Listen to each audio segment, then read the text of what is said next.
Hey everyone, I'm Jess Cagle, the editor of People, and we are live today talking about Princess Diana as the 20th anniversary of her death approaches. And I am here with a group of People editors who probably know more about Diana than just about anybody on the planet. We've done a new cover story, we have a new documentary out, and we have a lot of new details about her life that are completely fascinating.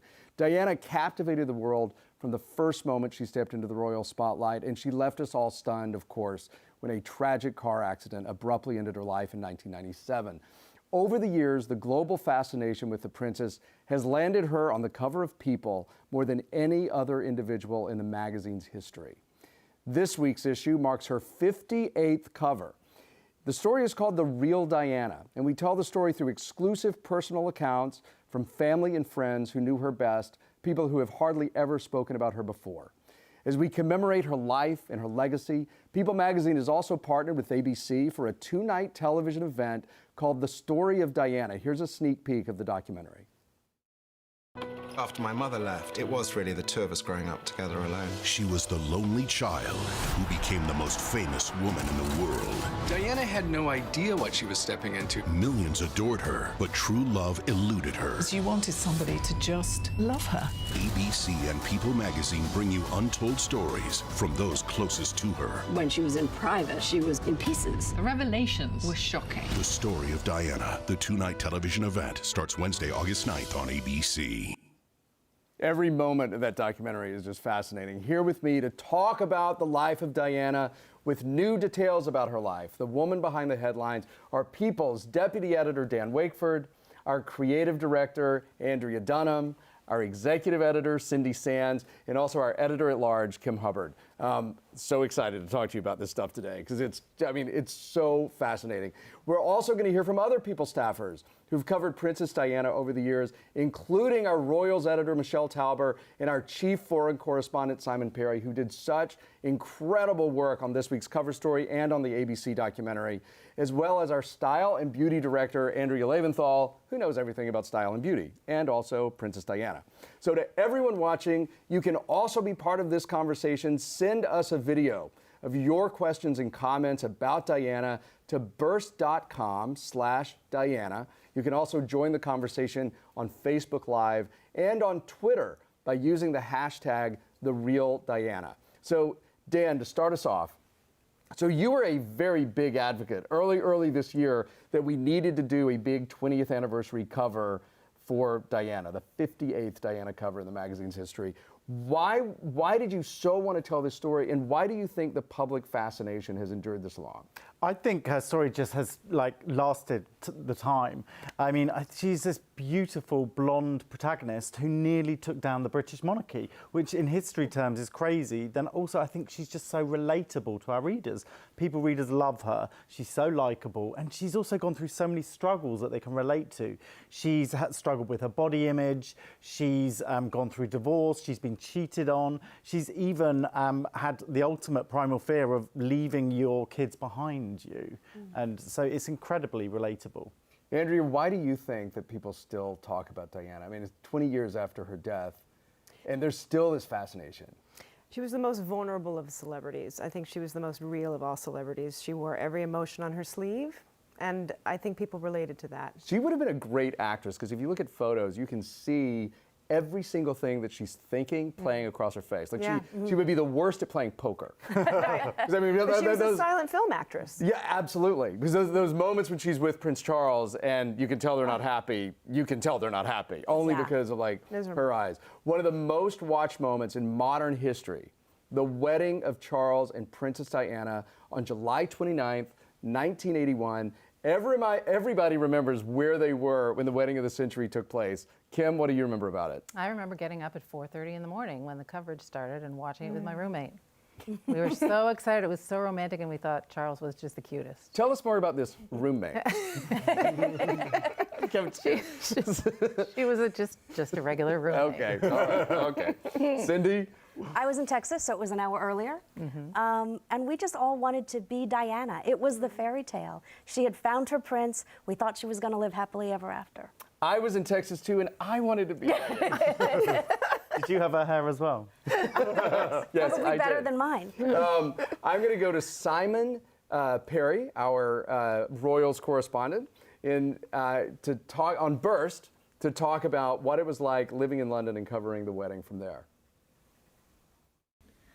So I was a teenager when Princess Diana got married, and I remember, the country ground to a halt, and if you were living in London or could get there, people went to view it, of course, on the streets or get as close as they could to the action. But most of us watched it on the television, and as I say, I was a teenager, so I would flit in and out of the room where we were watching and do other things and just catch an eye or a look at it every so often. But what I do remember is my mum sitting watching the ceremony and the carriage ride and getting her camera out and taking photos of the television screen. This is the pre-digital age, remember, and she's taking photographs of the screen just in order to have a remembrance of the day. So we've still got the still images from her grainy pictures in the photo album at home of Diana in the carriage, taken off the TV screen by her camera. That explains so much about Simon Perry, who I love. Dan, you were also living in England. What was it like? I was slightly younger than Simon. I was 6 years old, but I have a hazy memory. It's like one of the highlights of your childhood. It was like the whole nation came together and there was garden parties, there was street parties, there was a village fete. Everyone was waving flags. It was really, really exciting. It was also a dark time in England. You may not have known it as a 6-year-old, but it was this, the economy was terrible. Yeah. The royal family was just considered by most people in England as this artifact that they really resented having to support. I mean, people were really anti-monarchist at the time. The country was in a really bad state. My mum always reminds me the bins weren't being collected. There was garbage everywhere. You'd have electricity strikes. And then you had these people who just had inherited wealth, inherited power, and were extremely privileged. And there was a lot of resentment. And people started to question, do we need this monarchy? And then suddenly this engagement and what people consider to be a great love story in this fairy tale wedding happened, and everybody just suddenly was like, we love the royals. But however, not a great day, as we now know, for Diana herself. It's worth noting that Camilla Parker Bowles, who's of course now married to Prince Charles, and was his ex-girlfriend at the time of the wedding, was actually present at Charles and Diana's wedding. Now, how do you think that affected Diana? Kim? It must have made her more nervous, and also she almost called the wedding off beforehand because she knew that Camilla was kind of still in the picture, and her sister said it's too late, you can't. So it was more complicated than we had any idea. Dan? I just think it's amazing that she still let her be in there, that she couldn't organise for Camilla not to witness that wedding if she knew that. But well, there were such rules and regulations to the British aristocracy that she talked about walking down the aisle and she was looking for Camilla's face in the crowd. And there's photographs where you can see her looking right at her. Yeah. There was 3 in the marriage even then. Yeah. She was suspicious, but she didn't know, though. No, she didn't know. Charles denied it. So she just had her instincts to work on. That's that strength that she's always had. We can't talk about the wedding without talking about Diana's dress, a happier subject. Style and beauty director ANDREA LAVINTHAL sent us this video. Diana's wedding dress, which was designed by David and Elizabeth Emanuel, is the most famous wedding dress of all time, and with good reason. The gown took 3 months to make and had a 25-foot train that was hand embroidered with pearls and sequins. The British press went crazy trying to get information about the dress. They even resorted to rooting through the designer's trash to find sketches of it. But it remains a secret until the big day when Diana walked down the aisle with 700 million people around the world tuning in to get a glimpse of her in her gown. And it immediately created a huge trend for brides who started to wear puffy sleeves and huge skirts. And even though that was back in the 80s, the dress still remains a huge inspiration to brides who want to look like a real-life princess on their own wedding day. I'm not sure the puffy sleeves were that good an idea. Like, this is a big dress. The other thing that they didn't count on, and you'll have to look back at photos of it, but it really wrinkled. They didn't count on her sitting in that like Kind of looked like stagecoach, bunched up whatever toilet she- paper at one time. It was sort Right, of not. but it's still, it is still probably the most famous wedding dress in history. Yeah. We see Diana as a glamorous princess at her wedding, but there was this perception of her as a commoner. And this was one of the things that we bought into this love story so readily. Like, oh, she's a commoner and Prince Charles has swept her off her feet and taken her to the palace. But who was she really? I'll start with Dan. Well, she was aristocracy, and she was actually born on the Queen's estate. So they had a house on the Queen's estate. They were very close to the royals. So the idea of being a commoner is just basically everybody putting their projection of her as in, like, I can be a princess too because I'm common and I could get my prince just like she has done. That was exactly it. Yeah. Even in America, we knew she was an aristocrat, but we thought she was us. You know? And right. she was marrying her prince. She was not us. Yeah. She called the Queen Aunt Lilybet when she was growing up. Yeah. That should have been a clip. Yeah, it was funny. There's a great interview that Michelle and Simon and the producers of the ABC documentary did with Charles Spencer, her brother, who, when his sister started dating Prince Charles, he couldn't understand why photographers were chasing her around. He was like, what's the big deal? She's marrying Chuck from down the street. The Spencers were so rich that they probably thought the royal family were like, You're right. like, I don't know. We could do better. Exactly. It turns out she could have. Our senior royals editor, Michelle Tauber, sent in this video about Diana's childhood home, Althorp, which gives us a lot of insight into who Diana Spencer was before she became a royal. Watch. So the Spencers are not your everyday family, and that was very evident during our interview with Charles, 9th Earl Spencer, at their family home, which is a truly remarkable place. For starters, it has a 500-year history. It sits on more than 500 acres, and it has 90 rooms. And one of my favorite moments during our interview with Charles Spencer was when he recalled their childhood time, Charles and Diana, growing up at Althorp. And when you walk into the family home, there's this giant black and white checkered floor, and it makes a really cool sound as you step onto it. And he said Diana, who as a young girl had been an aspiring dancer, would put on her tap shoes and spend hours dancing on that floor. And as he told the story, you could really imagine it. Also, throughout Althorp, there are personal photos of Diana, of Charles and Diana and their sisters, of their parents, gorgeous paintings. I would describe Althorp as sort of one part family home, one part Downton Abbey, one part museum, and one part Diana lover's paradise.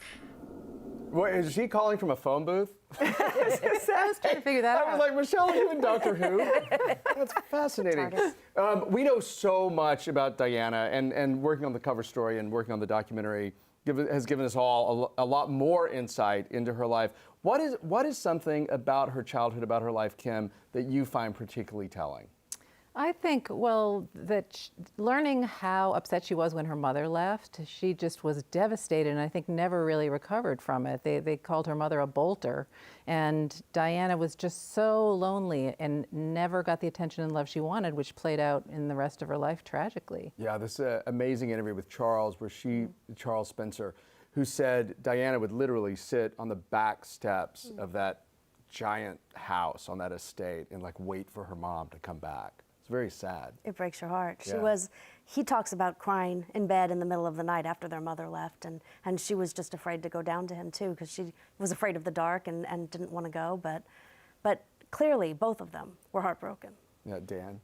I also think it's interesting in our cover story, the revelation that Charles gave that she wasn't very successful at school, that although she had this amazing emotional intelligence, she didn't have an academic intelligence, which I think is why she was so relatable to our readers, is that she was just caring and clever in other ways. That is one of the things, right, Andrea? Yeah. People gravitate toward. They see her as an underdog despite everything. And her natural, beautiful affinity for children. Those early pictures of her with the see-through skirt and the two little children on her hips. I mean, it's just, she was a mother from the beginning. Michelle Tauber sent us another story that she learned while interviewing Diana's brother, Charles. Take a look at this.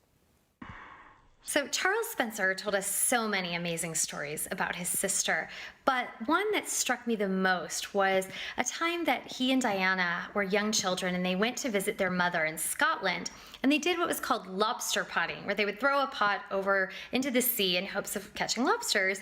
And on one occasion, when they pulled the pot up into the boat, what did they catch but this huge conger eel? And in person, Charles Spencer told this story so evocatively, and he said this thing was just writhing, long, sharp teeth, and he said it was really a creature from the deep. And what did Diana do? She pulled out a penknife, and as he said, she took care of it. And he said, you know, that was a strong girl. That was a brave girl. And hearing him tell it, you really got that sense. Again, from the phone booth. Fascinating. When you hear that anecdote, when you hear that story, it's so telling to me because it really foreshadows the incredibly formidable woman that she became after she broke up with Charles. Yeah. She would take on anybody, as Kim said, that she'd even took on the royal family, which would seem like somebody you'd never be able to take on. What were you surprised whenever like the Andrew Morton book came out and all of that, and suddenly she just emerged as this figure of confidence, juxtaposed with like the bride in a skirt that we saw early on? I think the Morton book actually reveals so many of her vulnerabilities that we didn't know at the time. Yeah. And how upset she was by Charles's ongoing friendship with Camilla, and how she doubted herself in those early years. It was really surprising because we thought she had the perfect life, and it clearly wasn't perfect at all. The vulnerability went deeper than we thought it did, because the book told about her bulimia and her trying to commit suicide. All during the early years of her marriage. During those early years is, of course, when she also became a mother. Shortly after the wedding, she became pregnant, and she gave birth to Prince William, welcoming the future King of England into the world on June 21st, 1982. Then the birth of Prince Harry followed 2 years later in September of 1984. Dan, how did her public image change when she became a mom? She became even more popular, like to be the Britain's leading mum and to be somebody who was already caring but was now caring for the heirs of the throne and actually shaping the next future King of England. And she was a very hands-on mom. Why do you think, why was she so hell-bent on being not like Prince Charles' mother was with him? Or really, not to be unfair to Queen Elizabeth, but why was she so hell-bent on on giving her kids some kind of normalcy? She didn't have it herself. I think she, quite frankly, wanted to give them everything she hadn't had in her own life. She wanted warmth. She had lived in a cold castle her whole life, and she was able to exude warmth and really provide that for these children, and it was beautiful. It broke the mold. Cindy, do you think it was more a reflection of like the way she was as a mom, very down to earth, very hands-on? Do you think it was really a reaction against her own upbringing and not just a rebelling against royal child rearing? I think it was both. I mean, certainly she wanted to be a great mom to them. She took them to McDonald's. She took them to the amusement park. They went on water rides. Yeah, I like that. And it was fun. Like, she was a fun mom. And I think she saw the way the palace was so cold and stuffy, and she thought children can't grow up like that. She saw how it affected Charles and how he was emotionally stunted. Yeah. So she'd seen it in her own husband, and she didn't want that for her son. Yeah. I also think she was sort of still a child and wanted to have fun, and she sort of Yeah. brought that, her own sense of fun to She was her very, childhood. very young. Yeah, And she was going- 20. That's true. Yeah, she was 20 years when old. She had William. And then I think going out of the palace grounds with the children was the only time that she was free. If you can imagine, you were this very young woman who up until this time have been like running around with your friends your own age, and it was a fun group of men and women that she hung out with and young, and suddenly she was living in these stuffy rooms. Right, with presumably some fairly stuffy people, and having those kids to get out with was a huge deal for her. It's when she kind of came alive. Princess Diana also showed an incredible amount of care and compassion toward people in need, the sick and the underprivileged. There was, from early on, she was showing us that she had a sixth sense for people who needed compassion, and she was going to be a champion of the underdog. And that was happening right in the very beginning. Yeah, even from the start, she would go out and reach people, and someone would say that she walked in a room and she knew exactly who needed her that day. Charles even said that she knew that as a child. She had an instinct for caring for anybody who needed help. She didn't follow all the rules. You know, it was back when AIDS was a really, really scary thing. And she would hold hands with AIDS patients in the hospital. She would cuddle babies with leprosy. She didn't let things that scared other people away stop her from showing compassion. Her interaction with AIDS patients in a hospital was a huge turning point in public perception of AIDS. Like she knew the power that she had, but it was very authentic. Yeah. Like she wasn't going to do like the ribbon cutting and things that royals were supposed to do. She was not going to play it safe. She was going to go where she was needed.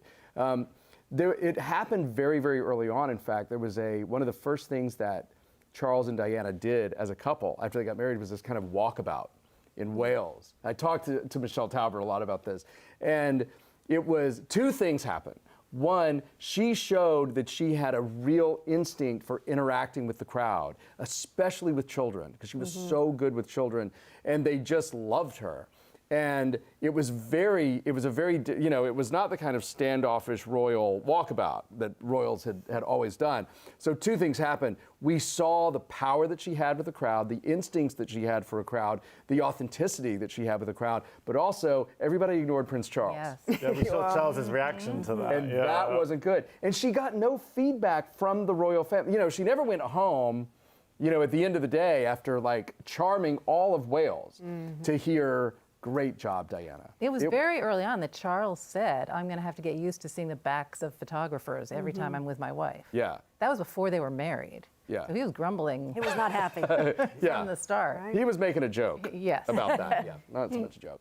She may have been especially relatable to the public for a royal, but she still gave everyone, as we know, the glamour and elegance that you expect from a princess. Take a look at this video from our style and beauty director, ANDREA LAVINTHAL. She sent in talking about Diana's evolution as a fashion icon. It was inevitable that Princess Diana would become a style icon just based on the fact that she was a real-life princess. But she also became a style icon for another reason, and that was for her relatability. Diana wasn't always the glamorous fashionista that we remember her as. In fact, she started out as a young woman struggling to dress under royal protocol, but she eventually learns how to embrace fashion and even have fun with it. And that's when she started wearing those gorgeous, glamorous, dazzling gowns that we remember her for. Probably one of her most memorable looks is an LBD that she wore back in 1994. She looked so sexy and so confident. In fact, it was dubbed the revenge dress because she wore it on the same night that Prince Charles admitted his adultering ways on a British TV show. So scandalous. That was a great moment. The public looked up to Diana for her style, but just as we heard Andrea say, they also dissected every aspect of her life, especially the rumors surrounding problems in the marriage. Now, Cindy, you came to People around the time that the marriage started to crumble. Can you tell us a little bit about what it was like being on the front lines of that story? It was going bad quickly. I mean, when we look back, the day they announced their engagement, a photographer asked Charles if he was in love, and he said, "Whatever love is." And that should have been the clue. Like, clearly, he was never really into that marriage. He knew what he had to do. He had to produce an heir. That was it. So they were living separate lives, and she was constantly suspicious of Camilla and their very, very close friendship. And they just grew apart. With each day, there was more and more news about how there was something going on there. And as a journalist, it was pretty great and juicy because nobody was keeping palace secrets after a while. No, people in the palace were whispering about Diana, and Diana's friends were whispering about Charles. It was a story every other day. There's also a great anecdote in the documentary about, it's from Colthurst, who was a very close friend of hers. And he said that basically the phones in the palace were being tapped by the palace, and he would start talking to her on the phone, and they had a garbler, so the phone couldn't be tapped in Kensington Palace, and then the line would go dead. because the palace would cut it off if they couldn't understand what people were saying. Like it was such intrigue that it was unbelievable. We talked earlier about Andrew Morton's biography that came out in 1992 and how big a deal that was and how it changed the perception of Princess Diana, who was the most famous person in the world. What was so shocking about that book? I mean, you've got somebody who's married to Prince Charles, still married, and she's sneaking secrets out of the palace. It's just amazing. If you think about in regular life, if you're kissing and telling on your husband whilst you're still married, it's just crazy. And she wasn't quoted in the book, but she gave all of the interviews for it. So and everybody knew but that she it didn't was her. admit that right, at first. everybody knew. At first, the palace denied that she would never have cooperated like that because it was unheard of. It's just this whole grey area that what is happening here that exploded and made it even more intriguing that nobody knew. So this juicy, juicy book comes out. She has told everything. She's told about the Camilla affair. She's talked about her bulimia. I believe she talked about throwing herself down the stairs. It was, I mean, every secret that could have only come from her, really. But the palace denied that she had had anything to do with it. But the day the book came out, I believe, there was one friend of hers who was quoted throughout the book. And Diana made a point of going to her friend's house and hugging her in the street, as if to say, I'm okay with this. It was a signal. It was a signal to everybody that she endorsed this book. Yeah. There were a number of covers, Dan, that touched on the issues in their marriage. How long was it that they were able to keep this troubled marriage a secret? I mean, it was a long time that everyone was speculating. It was years that people were speculating. And then it was 4 years, which is incredible, between the separation and the actual divorce. So they spent 4 years thinking that they were just going to continue in this limbo. And people started speculating in 1985. I remember I was reading some old clips. That was when they first said, it doesn't look so good in that marriage. That was They were never early. together. Every photo call they were together. Because even then, like Harry was only 1 year old, 1 year old, and people were already leaking stuff from the palace. It was so clear. And also, he was, at times, I don't know exactly if he was with Camilla at that point. It's not clear exactly when they resumed and when they stopped their relationship because it was on and off. However, when he was on with Camilla, they were pretty public about it because it's a very sort of aristocratic thing. It was like an arranged marriage and they both had their own things going on. In the documentary, there's a photographer who said she was hired whilst the marriage was still alive to go to an event and photograph him dancing with Camilla. And she was just like, what am I watching here? I can't tell anybody about this. Yeah. That was sort of the thing in the aristocracy and royalty that she ultimately sort of rebelled against. A sort of arranged marriage was what a lot of them did. And it was very acceptable for then the husband and wife, or the wife after she had produced the heir and the spare, to then go off and have their own relationships. So to Prince Charles, that seemed like a very normal, acceptable thing, but this was not the life that Diana wanted. Diana was a very romantic woman. She read Barbara Cartland novels growing up. She had a fantasy. She was related to Barbara Cartland. She was. She bought the fantasy. And so this was not going to stand for her. She wanted more than this. Well, she was not going to be locked up in the palace while he went and had his affair. She would have been allowed to have affairs. That's what's and she did. Strange. Yeah. Yeah. Was everybody in the UK, like, I find it fascinating that in the UK there was, because here it was all Team Diana. Absolutely. Right? I mean, here it was, she's the one that our heart goes out to. But in the UK, there was Team Charles also. Certainly not. And it was definitely Team Charles. You're either Team Charles or Team Diana. My family were very split. I think... like Republicans and Democrats? Who in your family was Team Charles? My dad's side of the family were very Team Charles. My mum's side of the family would be more Diana. I think there's elements of misogyny at play here. Also, there's elements in England of actually much more respect for the monarchy and honour for the crown. And so they would automatically side with the king-to-be. Diana and Charles separated in 1992, but they didn't officially divorce until 1996, which must have made for 4 incredibly awkward years in Buckingham Palace. What was this period of time like for her? Kim? Well, luckily the palace is very big, so they could not run into she each had her other. own, she had her own room. Exactly. So yeah, they were living separate lives, and she was getting more and more confident, I think, in that period too. Even though the divorce hadn't come through, she was doing more charity work. She was sort of coming into her own, I would say, during that time.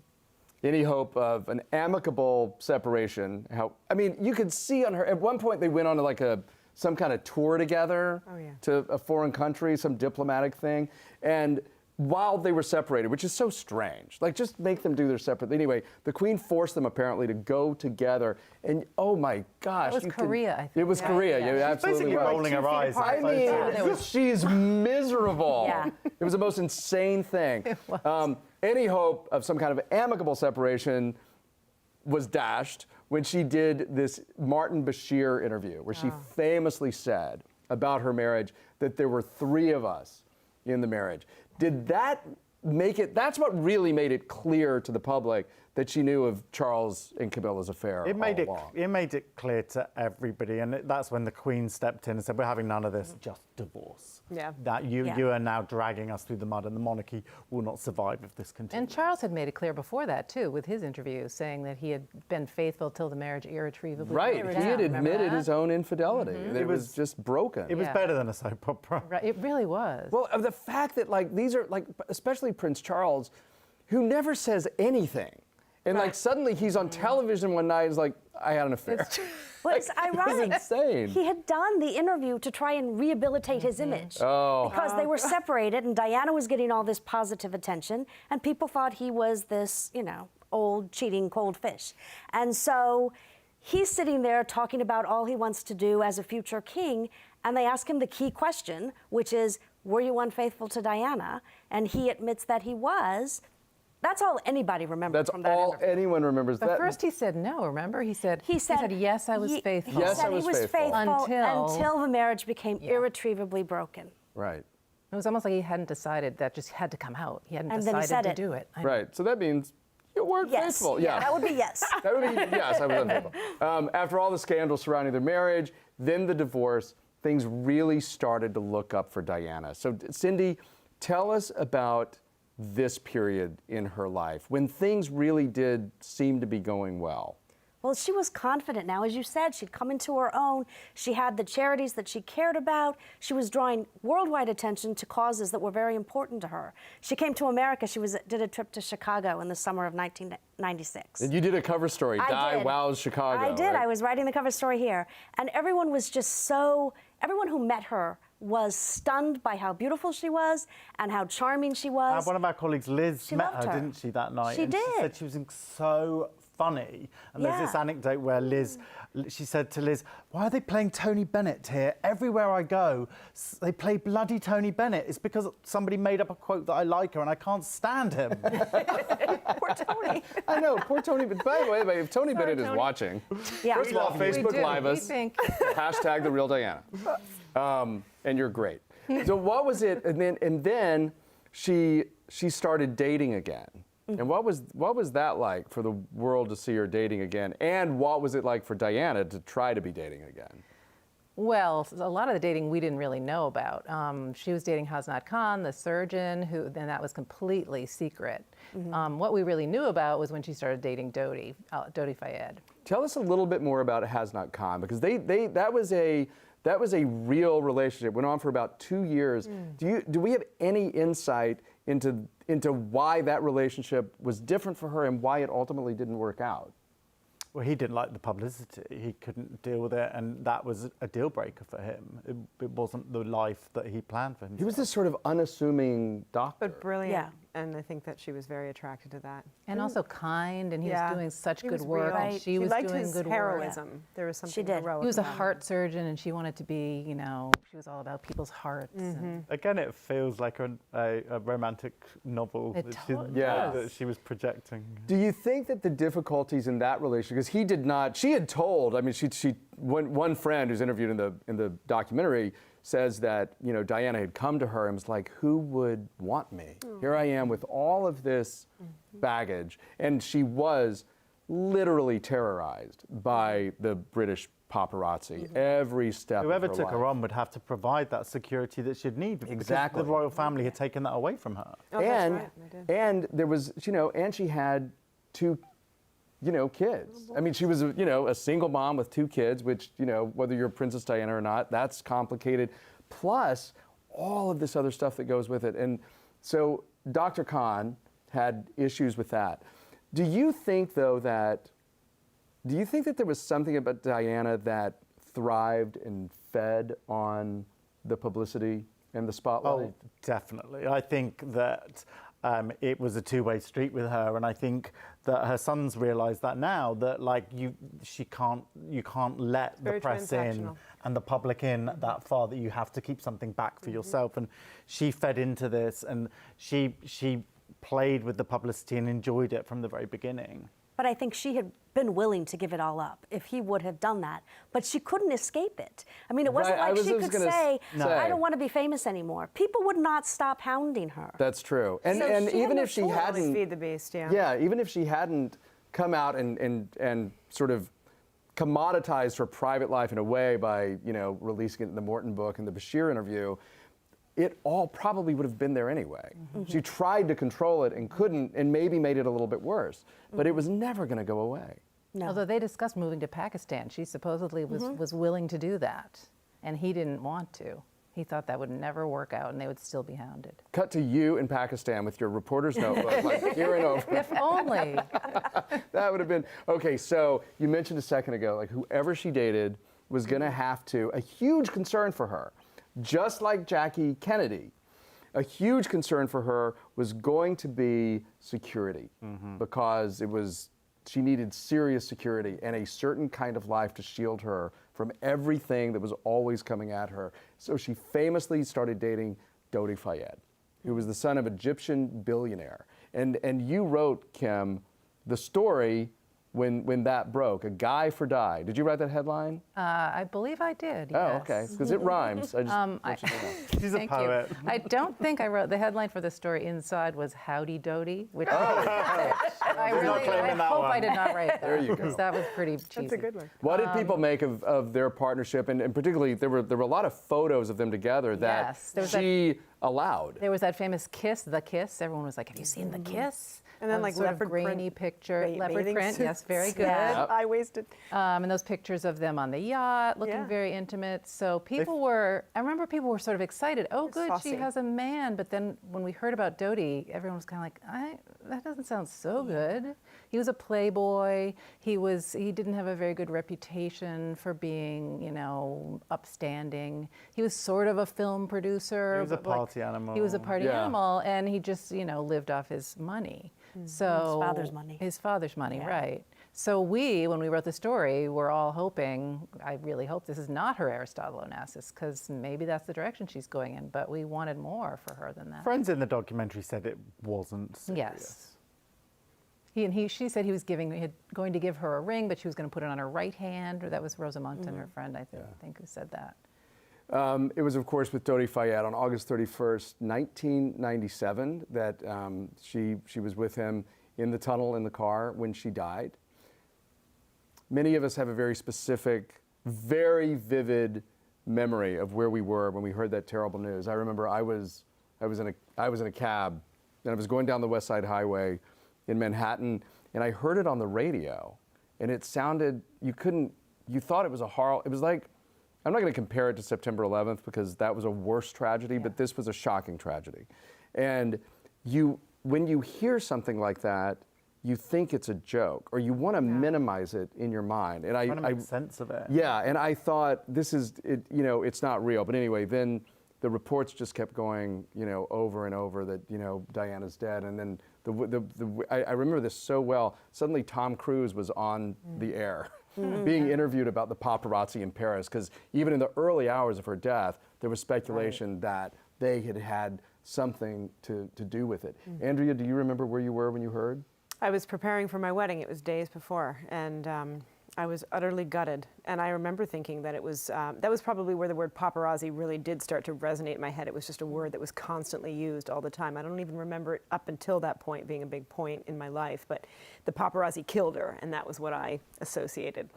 that she had been murdered by the paparazzi. That was pretty shocking to me and horrifying. I remember crying real, very deep, sobbing tears with my mother over this. It was a huge loss. Dan, do you remember? I woke up, I was in England, I woke up to the news that day, and it just felt like one of the most solemn days that I remember. The whole of England was just dark and cloudy, and everyone was so quiet. And at the time I was working on a news television show, which was a comedy look at the week's news in England. So the show was cancelled that week. Yeah, that just as well. Yeah. There's no comedy in England that week. Cindy, do you remember? I do. I was at a friend's house, and the TV was on in the other room, and we kind of heard in the other room that there was a crash.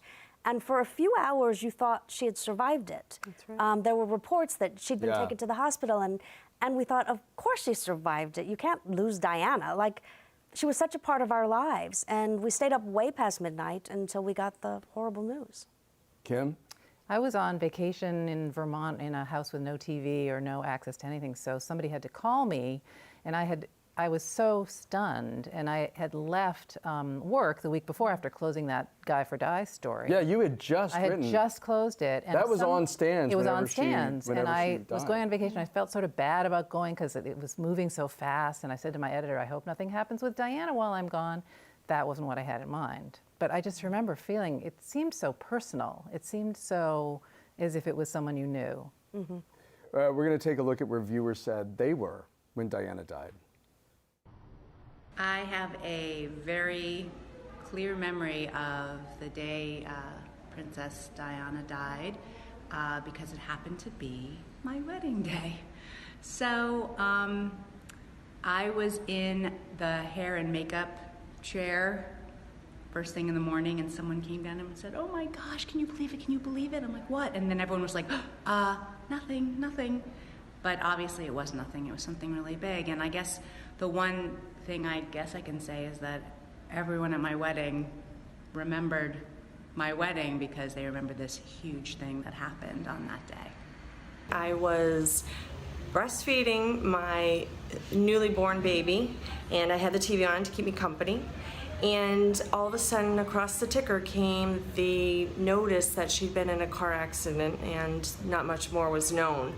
And I remember being awake for a few hours, just wondering what was going to happen and having this feeling in the pit of my stomach. And sure enough, within a few hours, across the ticker came the fact that she had passed. And I was still holding my newly born baby and couldn't imagine someone so young and vibrant, pretty much my age, having been killed in a car accident. I was absolutely devastated for her family, for the country. I just remember being sad because she was just such a positive, kind of energy and force, during her lifetime. So it was definitely a sad moment, and as all the stories unfolded later, it was just an unfortunate accident. People's chief foreign correspondent Simon Perry was working in London at People when Diana died, and here's what he remembers. So after a night of working hard on the story and snatching a little bit of sleep, I rose up really early on the Sunday morning. We'd been pulling any stringer we could. I spoke to Paris to get the reporting up and running there. And of course, early Sunday, we had to start thinking about the tributes and getting reporting from Buckingham Palace. I think we had a young reporter go down to talk to the first people who were laying flowers, which happened spontaneously. No one suggested this was something to do, but that laying of flowers outside Buckingham Palace started in the early hours and obviously continued and became enormous. And there were so many other angles to cover. We sent someone to watch the body come home at RAF Northolt when she flew in with her family in the coffin, and that was an incredibly moving moment in the day. But what I'll always remember, what always struck me was I was on autopilot working very hard, and my wife was away on with some friends that weekend, and eventually tracked me down and called me at the office at about 10 a.m. on the Sunday morning and said, "Hi, what are you doing there?" And I said, "Oh, didn't you know? Diana's died. I'm working, and Diana's sadly died." And the line went quiet, and my wife started crying, and that was the first time, I think, that it hit me how much the outside world was waking up to this in Britain, and also was just completely taken aback and shocked. In the ABC documentary, there are a lot of first-hand accounts of people who were in England who then flew to Paris when she was dying or had died. And there's an incredibly, one of her protection officers tells a story of being in the hospital room with her, and I'm not sure if she's passed away yet. I think maybe she had, but there was in the room with her, and he looked out and he saw photographers on the roof of a building across the way, and they, tacked up sheets to just shield her body and, give her some, dignity in that time. Her funeral was also a worldwide event, and the entire world was mourning together in unison. Kim, what do you remember about watching the funeral? It was another, like the wedding, it was another, I don't remember if we had to get up early, but everyone was watching it. And I was watching it with my daughter. Actually, she was 4 and she had just wandered into the room. She wasn't watching the whole thing. Didn't make her watch funerals. And she said, does everyone know that she died? And I said, well, probably most people. And then she looked, it was the procession, and she said, do the horses know? Oh. And I remember thinking, it seems like they do. Yeah. It seems like everyone in the universe is so sad. The universal mourning. Andrea? Oh, as your viewer pointed out, her funeral was on my actual wedding day. So there was a little bittersweet feeling there, and it was definitely in the periphery of the event. And even though I had a wonderful, beautiful wedding, thank you very much, I still also would periodically check back and look at the television and watch the procession and the sweet boys walking with their arms behind them and just looking. And the little Harry was just so tiny, and between these men, and you just felt this utter grief. It was so moving. What was it like to be working and covering it at that time? It was one of those times where you kind of put aside your own emotions to just get the job done. There was so much to do. We were crashing an issue, we were doing a special issue. There was so much to do that it wasn't until we actually stopped back to see the funeral, because we had done the first issue the week before the funeral. And then you watched it, and it was just so sad. The 2 boys walking behind the casket, the flower arrangement with the word mummy on it. Oh, the little letter. Oh. One of the top-selling covers in People history was the Diana death cover with no words on it. Andrea, tell us, why do you think that particular cover of People, because it's still one of the most famous magazine covers of all time, why do you think that seared itself into people's heads so much? I love that you chose no words. It was pretty epic for People magazine not to have any words on its cover. You've only done that a couple of times, maybe 3 times, really. And I think that photograph is emblematic of everything we have ever wanted to believe about her. Her absolute vibrancy, the princess right there. And still manages, that Testino shot, still manages to be very real and approachable while she's wearing a tiara and an incredible set of jewelry, but she just looks like you could reach out and touch her. It's an iconic moment and an iconic presentation, the way that people put it on there. Cindy, one of the saddest parts of Diana's death is, of course, she left behind these 2 boys, Prince William and Prince Harry. How did, based on what we know now and reporting on it at the time, how did they cope? Because they were so young when they lost their mom. They really were, and they lost their mom in this incredible scenario where there were paparazzi chasing her, and then there was this enormous outpouring of grief. They didn't get to mourn by themselves. The whole country, the whole world was really mourning with them. They're also in the rigidity of the royal family and English society, being buttoned up, and this is a time where you didn't show your emotions so much, and I think it's taken them a long time to process this. And lately, we have heard much more from them about. I believe Harry not long ago talked about having been in therapy for a long time. It had a profound impact on them. Yeah, he talked to People magazine last year, and he said his mum, every day he tries to make his mum happy, and I think that was one of the first times he began to open up about his mum. Yeah, how did it impact William, do you think? I think William was a little bit older, and so it probably impacted him a little bit more, in fact. I mean, neither of them have talked about it as much. Only 20 years, it's taken 20 years for them to come to terms with this. I think it may have also made him a little more protective of his own family, though. He definitely manages press attention Yeah. differently than his mom did. Yeah. And there's, fortunately less attention to it as Yeah. well. Her passing brought a new era of celebrity culture to light. What do you think are the biggest lessons and legacies that she left behind, Dan? Well, within press culture, we learned to be a lot more respectful and distanced, and to be more ethical about whether somebody wants to be the subject of a photo or a story. Right. It caused a lot of soul searching. Ultimately, most likely she was killed because the driver of her car was drunk, right? People forget that. I was thinking that. I had forgotten it till you just said it. Yeah, but the reason they were driving fast is because she was being chased by paparazzi, and I don't know that we entirely know how close they were to the car, et cetera, when it crashed. But the driver was drunk. But certainly the media was blamed for her death. We still blame the paparazzi for her death. When you hear the word paparazzi, that's Princess Diana's death is one of the things that you think about. Well, her own brother in his eulogy seared that in everybody's memory by saying she was Diana the huntress who died being hunted, and that whole sort of narrative is now seared in our memory. Yeah, it absolutely is, and it's a conversation that really continues today. There is, people doesn't. We don't buy photos of celebrities' children unless they're sanctioned, unless they're on a red carpet or portraits the parents took themselves.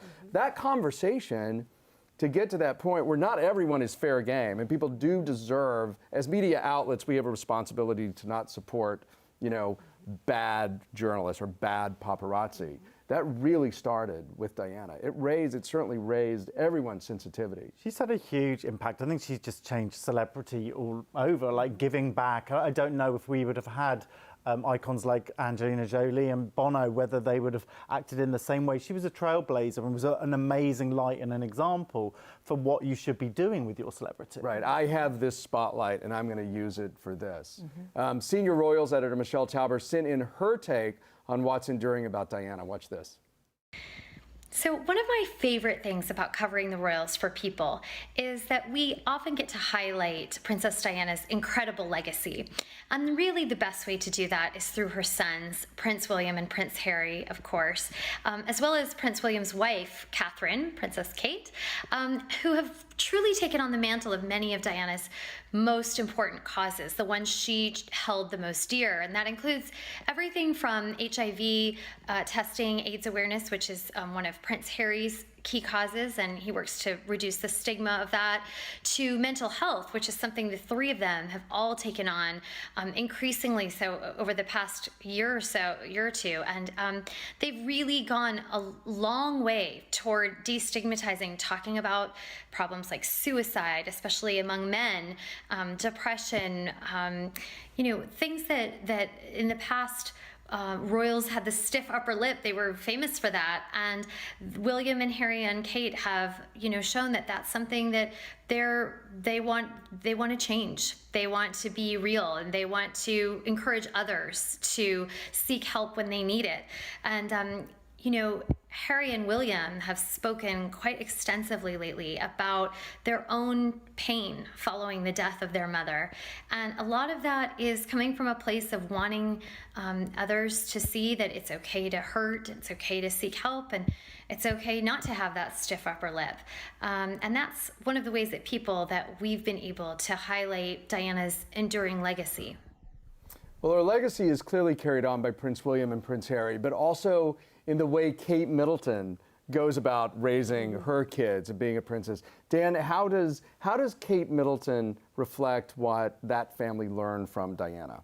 I think she has carried on Diana's parenting habits of not adhering to what you have to do for the royals. She's been a bit rebellious of how she does that, and she's broken barriers with bringing them up as well. I mean, they really do like harking back to Diana, and we did with that cover. We really noticed that she was dressing the same as Diana. On Poppy Day, she wore the same similar hat and peered up to the ceiling. It was so evocative of Diana. There's literally matched outfits wearing exactly the same things. I think William likes the fact to reflect back to his mum and to remember his mum and carry on that legacy. In the ABC special, we hear Diana's brother, Charles Spencer, imagine what could have been for Diana. Watch this.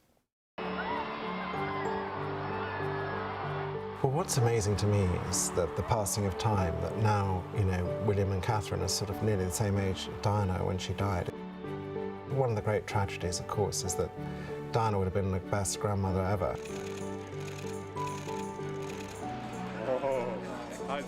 I love the fact that there's still such veneration inside her immediate family for what she was and what she meant, and I think that's fantastic. How do you think Diana would have approached being a grandma to Charlotte and George? She would have been the best grandma. She just had such a fun spirit around her. And when you're the grandma, you don't have to deal with the repercussions. So she would have been a great grandma. I wonder if she I wonder if she would undo any of the rules that that were set by her parents. She's sort of nodding. I think she would have been in a bit of competition with Kate's mum. Yeah. Oh. Yeah, that's true. Wow. Prince William joked the other day that she would have been a nightmare as a grandmother. Because he's like Auntie Mame. She would have like run into the house at bath time and stirred everything up and gotten everybody excited and then, off. See ya. Like in her horse-drawn carriage, going away.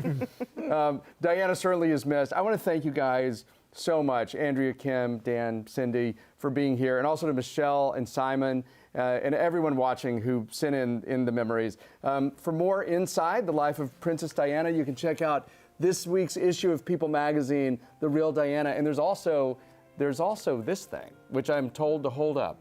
It's a special book. Oh, it's fantastic. Diana, Her Life and Legacy, which actually is it's a really beautiful book. I think that remembering Diana is, you know, you can't say this about a lot of celebrities, but remembering Diana is a great thing because of her beautiful authenticity and the way that she did stand up for the world's most disenfranchised, and she's an inspiring figure. Don't forget, ABC's two-night television event, The Story of Diana, premieres on August 9th and August 10th at 9 p.m. Eastern. Thank you guys for joining us.